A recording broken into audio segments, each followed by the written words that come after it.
Have you ever wondered what happens when a king is forced to choose between protecting his family and protecting the future of the monarchy? Imagine a decision so carefully considered that it left palace officials speechless, divided a family across continents, and changed the future of two young royal children forever. What seemed like a routine palace announcement soon became one of the most emotionally charged decisions of King Charles' reign.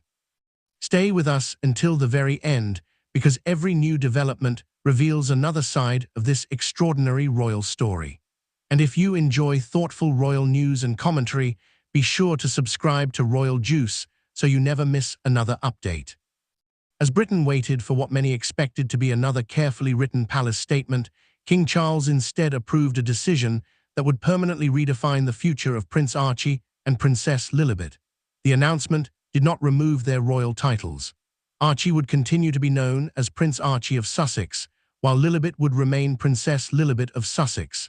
Their places within the official line of succession would also remain unchanged.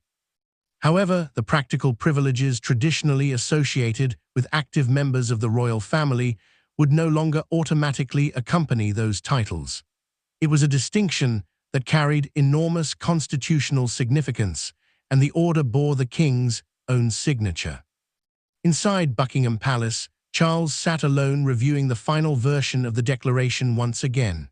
Resting before him was the official royal document that clearly outlined how titles, responsibilities, and privileges would apply to members of the royal family moving forward. Every sentence had been carefully crafted, leaving little room for misunderstanding. According to the declaration, Archie and Lilibet would continue to hold their royal titles and maintain their positions within the succession. However, they would not automatically receive the style of His or Her Royal Highness, commonly known as HRH. They would also not be entitled to taxpayer-funded security, guaranteed positions as working royals, or institutional support simply because of their birth into the royal family. As Charles reached for his pen, he hesitated. A courtier standing quietly nearby noticed the king's expression change as the full emotional weight of the decision settled upon him. This was not a matter involving political rivals or constitutional opponents. These were his own grandchildren, two young children who had played no role in the long-running disagreements surrounding Prince Harry and Meghan. Yet Charles believed that avoiding the issue would ultimately create greater problems for both the family and the monarchy. Without clearly defining the relationship between royal titles and royal responsibilities, future disagreements, public interviews, and private negotiations could continue placing Archie and Lilibet at the center of controversies they had never chosen. After a long pause, the king finally signed the document. The signature transformed months of discussion into permanent royal policy. Soon afterward, Charles gave another quiet instruction. 2 private letters were to be prepared, one addressed to Archie and the other to Lilibet. Unlike the public declaration, these letters would remain sealed until each child reached an age where they could fully understand the circumstances surrounding the decision. Only the king and his private secretary knew exactly what those letters contained. Charles insisted they remain completely confidential, refusing to allow them to become part of any palace briefing or media discussion. The letters reflected his personal feelings as a grandfather. The declaration reflected his constitutional responsibilities as king. According to the decision, no future public campaign, private negotiation, or parental request would automatically reverse the ruling. If Archie or Lilibet someday wished to pursue a more active role within the monarchy, that opportunity would rest with them as adults. Such a path would require a personal commitment to constitutional royal service, carrying out official duties on behalf of the nation rather than simply relying upon inherited status. Once finalized, copies of the declaration began leaving Buckingham Palace. One copy traveled to Windsor, where Prince William and Catherine carefully reviewed its contents together. Another was sent across the Atlantic to California, where Prince Harry and Meghan received the news inside their own home. Although the reactions differed, both households immediately understood the significance of what had taken place. Before the public had an opportunity to debate the king's decision, those closest to Archie and Lilibet were already confronting the emotional consequences. Beneath the constitutional wording and carefully measured legal language stood two young children living thousands of miles away from the institution that had just outlined the limits of their future relationship with the monarchy. Archie and Lilibet had inherited royal ancestry, royal titles, and a permanent place within British history. Yet their everyday lives remained far removed from the traditions, routines, and responsibilities that defined active members of the royal family. That contrast now became impossible to ignore. Prince Harry stood quietly holding the declaration in his hands. Archie had gradually begun learning about his family's connection to Britain's monarchy through photographs, televised ceremonies, family stories, and occasional conversations.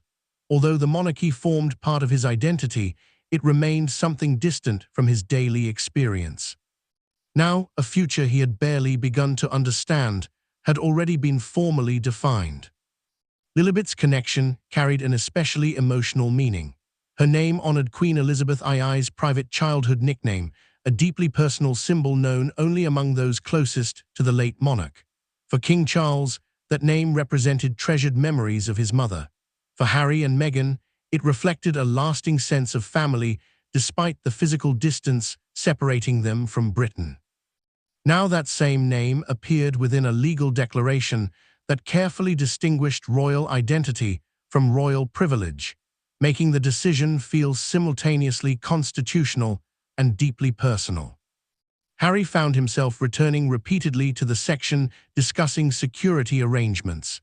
He read the passage more than once before placing the document aside and walking away. Moments later, however, he returned, unable to distance himself from the words. His frustration extended beyond questions of status or titles. He believed the decision affected his children's security, dignity, and connection to the heritage into which they had been born. Hearing Archie nearby, Meghan quietly closed the door before continuing the discussion. She reminded Harry that regardless of what had been decided, they could never allow their children to believe something essential had been taken away from them. Harry listened carefully. Even so, he found himself struggling with two goals that suddenly appeared impossible to reconcile. He wanted to protect Archie and Lilibet from the pressures of royal life, while also protecting their rightful place within the family they had inherited. Meanwhile, at Windsor, William and Catherine carefully reviewed the same declaration. William appreciated the clarity the decision provided, yet privately wondered whether the king's sealed letters might someday reopen emotional wounds the official announcement had attempted to settle. Rather than discussing constitutional procedure, Catherine focused on something simpler. She quietly asked whether Charles had personally spoken to Harry and whether Archie and Lilibet had been prepared for the announcement. Then another revelation complicated the situation even further. Harry learned that Prince William had reviewed portions of the constitutional wording before the king finalized the declaration. What Harry had initially viewed as a painful decision made solely by his father now appeared, in his eyes, to involve his brother as well. Long-standing tensions quickly resurfaced, reviving old suspicions that had never fully disappeared. To understand why Charles ultimately approved such a firm and carefully defined decision, it became necessary to revisit events that had unfolded months earlier during preparations for an important royal ceremony. The declaration itself had not originated with lawyers or constitutional experts. Instead, it began with a seemingly ordinary planning meeting during preparations for a major Commonwealth service. At the center of that discussion lay one fundamental question the palace could no longer postpone. Could someone continue holding royal titles indefinitely while remaining completely separate from the responsibilities traditionally connected to those titles? For years, Archie and Lilibet occupied a unique position. They were grandchildren of the sovereign, carried royal titles, and remained within the line of succession, yet they lived overseas outside the structure of the working monarchy. Palace officials understood that uncertainty surrounding their future could eventually create confusion regarding official duties, public expectations, security arrangements, and constitutional responsibilities. Prince Harry believed his children's birthright should remain protected without requiring them to participate in the institution he and Meghan had chosen to leave. King Charles viewed the matter differently.